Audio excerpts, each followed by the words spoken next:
सिद्धी पन्नाबरोबर टाळले। मी आज नाटक करून दाखवणार आहे। नाटकाचे नाव आम्हाला भी हवा मोबाईल। माझे एकदा ऐक ना बाई, मी आता मोठी झाले, तूच नाही का म्हणालीस? तूच नाही का म्हणालीस? मग मलाही सर्वांसारखा छानसा मोबाईल हवाय का नाही? कशासाठी म्हणजे काय? बोलण्यासाठी नसतो ना फोन। वा गंमतच आहे। ताईने मागितला की लवकरच मिळतो फोन। लवकरच मिळतो फोन। दादा तर कॉलेजला नेतो त्याचा फोन। पप्पा बाबांकडे तर 2-2 मोबाईल असतात। आणि आम्ही मागितला तर गरज काय त्याची? गरज काय त्याची? ए ताई रे, उगीच काही बोलू नकोस हां। तुला मोबाईल मिळाला तर मी काय बोलले होते? हो हो, आम्हालाही महत्त्वाची कामं असतात। आम्हालाही महत्त्वाचं बोलायचं असतं। दादाचा फोन वापरते, पण कधी कधी गेम्स खेळण्यासाठी ग। आता बोलण्यासाठी काय करावं? आई, पुढल्या महिन्यात माझा वाढदिवस येतोय। वाढदिवस येतो। मित्रमैत्रिणींना बोलवायला किती मजा येईल। हॅलो, अरे उद्या संध्याकाळी माझा वाढदिवस आहे। घरीच गच्चीवर। तू लवकर येशील का?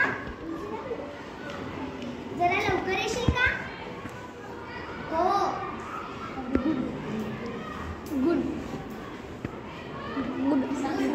अगं धमाल करू। खूप धमाल करू।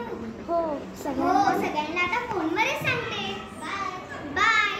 वाव वाव, किती मजा येते असं फोन करताना। आई तू सांग ना बाबांना। ताई अगं आई शाळेत अचानक सुट्टी घेतल्यावर उगीच सरांची बोलणी ऐकावी लागतात।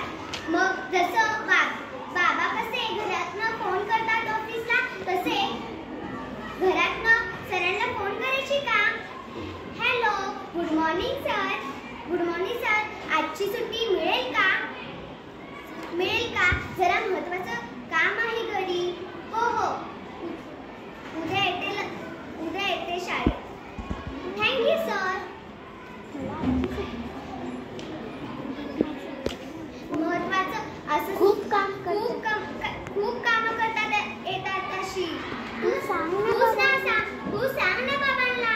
ताईच्या वेळेस नाही का तू सांगितली होतीस? बाबांना ताई तुझी लाडकी काय तुझी दोडकी आहे का ग? आता तुझ्याकडे नसला म्हणून माझ्याकडे नको का मोबाईल? माझा मोबाईल आल्यावर आपण दोघी मिळून वापरू। नक्की आजी। अगं तू आईला रागवू नकोस।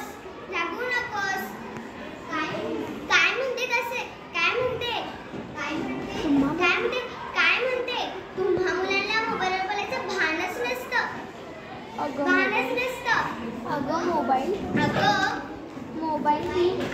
मोबाईलमुळे संपर्क करता येतो। दादा तर सारखं मित्रांना सांगतो, अरे मित्रा, मी ग्रंथालयामध्ये अभ्यास करतोय। तू म्हणतेस ते खरं, पण आम्ही मुलं करणार नाही। देऊन तर बघा आमच्या हातात मोबाईल। अगं आई, पप्पांना सांग ना। बघू काय तर। धन्यवाद।